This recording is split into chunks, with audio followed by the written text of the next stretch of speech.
দেখেন এই সামনে এইটা কিন্তু আমি খাল দেখাচ্ছি কচু, এইটা মালাধারার থেকে আসছে বরাবর। এটা হলো কচু, এইদিকে বড় কচু গেছে, আপনার কোদলা গেছে। তা এই হলো খালটা। এই খালটার পানি বর্তমান হয়তো 12 ফুট পানি আছে, মানে আর কি চওড়াতে। আর গভীর মনে হয় 3 ফুট কি 2 ফুট 2.5 ফুট এরকম আছে।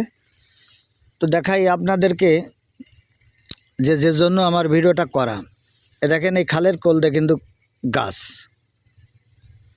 শিশুফুলি গাছ, মেহগনি গাছ, তারপর আপনার তালের গাছ, এপাশে কিছু কলার গাছও আছে, প্লাস আপনার কদু গাছ আছে।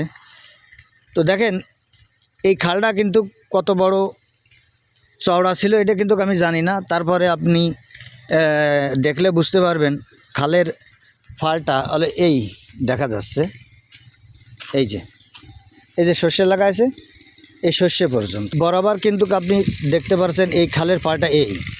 এই ফালটা যখন এত বড়, তখন ওই পাশেও কিন্তু ফালটা অত বড় হবে। তো দেখেন এই খালটা কিন্তু ছোট, এই খালটার গভীরতাও কম, আড়েও কম।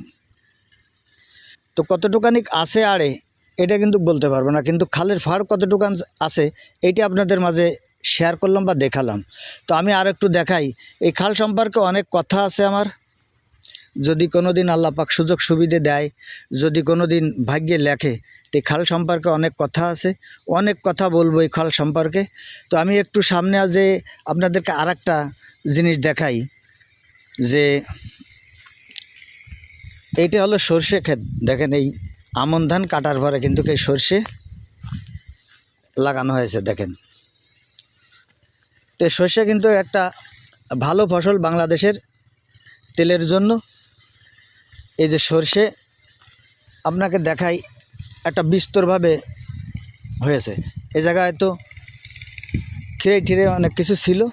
তারপরে দেখেন এই বিলটা দেখাই। এই বিলটায় কিন্তু সব জায়গায় সর্ষে। এই সরিষা যে এখন তুলে এরপরে কিন্তু ভুলাক করবে।